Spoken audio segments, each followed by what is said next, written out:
the betting, the not so much anymore, is more down to my own fault. I need to get studying again to get the edge back. But yeah, it's a great product. I love the exchange. It's really, in my opinion, one of the better bookmakers, if not the best bookmaker out there.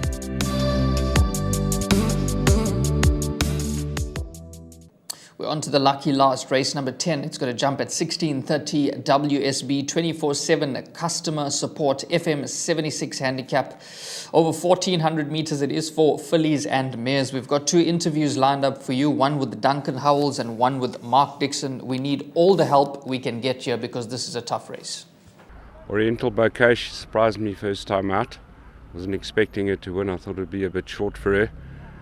I think she showed that she needs a lot more ground. She came from a long way back. Horse that has shown ability in work. Obviously a tough call going in open company now, but we just want to get a little bit of a line on her and see where we stand with her for the future.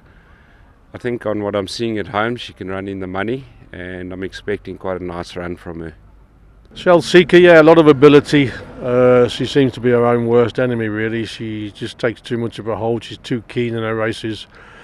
Very difficult to get her settled, and from that draw, I think it's not going to be easy. Obviously, Sean will do the best he can. Hopefully, we can get some cover, and if she settles, she's a big runner, but there's a lot of ifs or buts with her from that draw on the day. So we'll have to wait and see.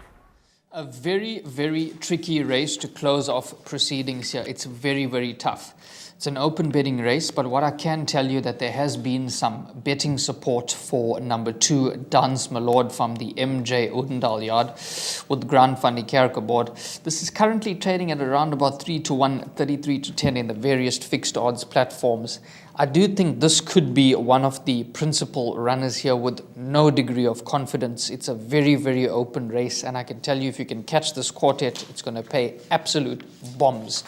Another horse that you can throw into the equation is number 3, Konabi at around about 8-1. That ran a very, very good race in the last start, finishing 0.85 lengths behind Lady Serena. And you heard from those comments there, if you look at number 10, Shell Seeker, if Sean Veal can get this horse to settle, she will be running on, will be in the mix. And if you look at the last 4 starts, was always fancied as well as in the betting market. So hopefully things can map out for number 10, Shell Seeker. But this is a wide open race, right? It's a very tricky race to close off proceedings on the day.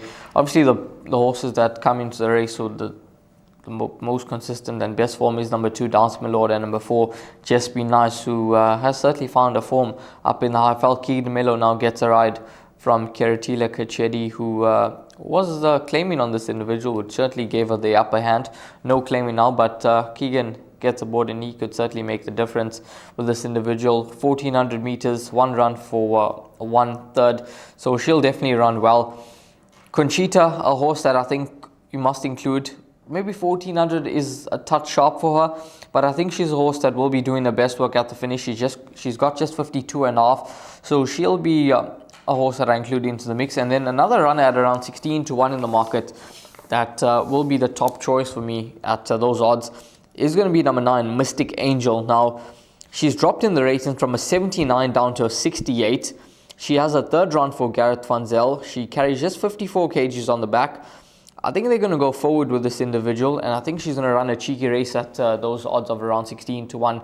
And with the racing drop 1,400 meters once again, I think she could just be there or thereabouts in what looks to be a difficult race to close off proceedings. A little bit naughty, Morgan Le Fay, EDVJ, based on her course and distance form, she's a runner that has to be included into the mix as well. So it's certainly not a race where you can just include 3 or 4 runners into the last leg of Jackpot 2. As you heard from Devon, the quartet is certainly going to pay a very, very healthy dividend. Devon, just maybe 3 numbers that the guys can include. I think you have to include a horse like number 2, Dance Malord, as well as number 4, Just Be Nice. The form is very, very good, and we all know how well Keegan DeMello is riding, so that's an eye-catching jockey booking there. And this is from the Candace Dawson yard, and we all know that the high-felt form is slightly superior here in KwaZulu-Natal. And another horse to throw in could be number 3, Konabi, but it doesn't end there, Rahul.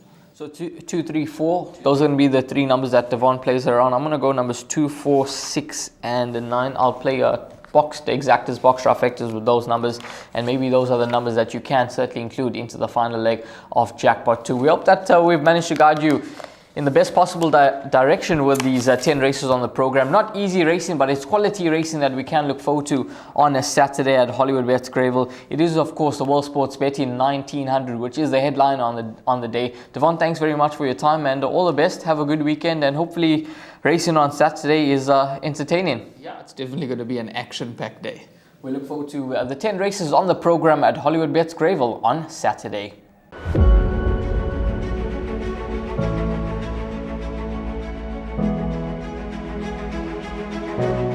It's Donovan Everett from Cape Racing, and I'd just like to say it's an absolute pleasure to be involved with Intrabet and Cape Breeders in this golf day today here at Pearl Valley.